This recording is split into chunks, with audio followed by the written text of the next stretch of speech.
had situations where I've been so paralysed by indecision trying to make the right choice out of a group of incredible women that I've not been able to commit. This for me is one of my biggest regrets.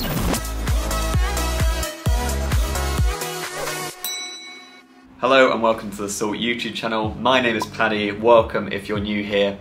Today we're going to be talking about the potentially contentious topic of multi-dating. Now this is a pretty spicy topic, so I think it's first important to lay down some definitions and ground rules here. So when I speak about multi-dating, what I'm not talking about is seeing other people whilst you're already in a committed and exclusive relationship. That's cheating, we don't need to go into that. What I'm actually talking about here is spending time with a few people at the same time and then using that experience to inform your decision about who you're actually going to pursue on a relationship level. Now there's a lot to consider when taking this approach to dating, so I think it'd be great to speak about some of the reasons why you might choose to take this approach first. One of the biggest challenges when dating as a Christian is the much smaller pool of potential partners available. That can create feelings of scarcity and lead us to potentially settling for someone who is not necessarily the best fit for us. It can also lead to emotional overinvestment in the early stages of dating and mean that we end up pushing the other person away due to putting that pressure on them to be the partner for us. By taking things slower and then being intentional about who to pursue on a relationship level in the early stages of dating,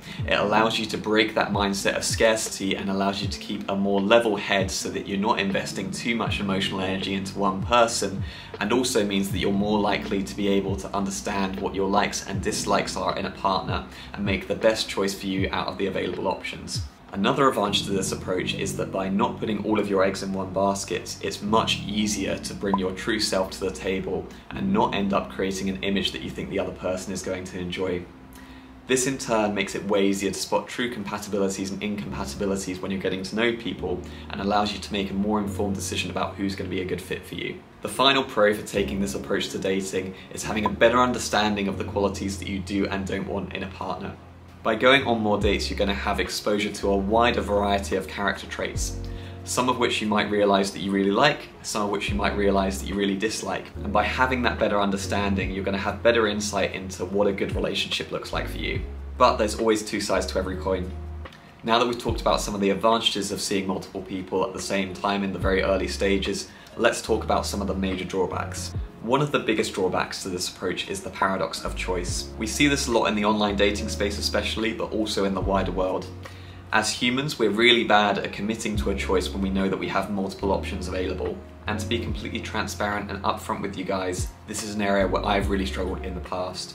I've had situations where I've been so paralysed by indecision trying to make the right choice out of a group of incredible women that I've not been able to commit, and as a result, have dragged things on for far longer than I needed to and caused undue hurt in the process.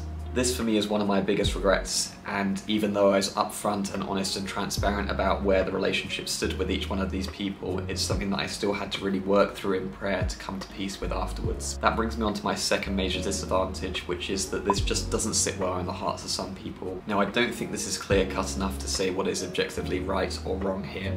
Again, this is one of those areas where the Bible doesn't offer a huge amount of guidance, particularly since courting in the biblical era looked very different to what it does now. If that feeling is being driven by fear of judgment from other people, I'd highly advise that you challenge that feeling and figure out exactly what works for you.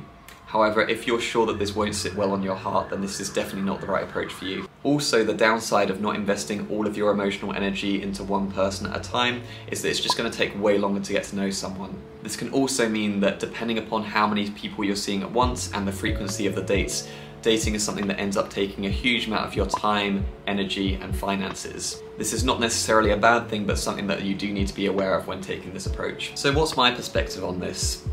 Well, as someone that's tried both seeing one person at a time and also a few people at a time before deciding who to invest more energy into, I found through a lot of trial and error and making some mistakes along the way that I much prefer giving someone my full attention for every date and working with an undivided heart. But that's also involved taking a lot of personal inventory and recognizing things that were sitting on my heart, things like the scarcity mindset we spoke about earlier, that I've had to work through in order to get into a good place with this. I don't think there's any right or wrong way of handling this. However, I would say that it's really important that you're conscious of honouring all parties involved in this situation and that you maintain a degree of transparency and integrity that means that everyone's hearts are protected. And whilst it's difficult to find guidance in the Bible about this fairly modern issue, James 1:5 gives us some helpful guidance about how to gain wisdom into these kind of tricky situations. It says, If any of you lacks wisdom, let him ask God, who gives generously to all, without reproach, and it will be given to him.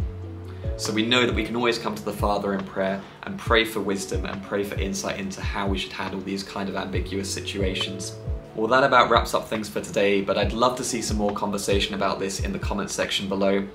Also a reminder, please remember to be graceful and respectful to other people's opinions and thoughts and feelings on this issue. As I say, this is not a clear-cut issue and we should be able to have helpful and productive conversations about this without attacking each other.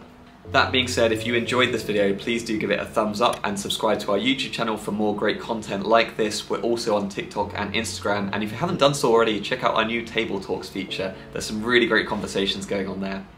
But until next time, I'll see you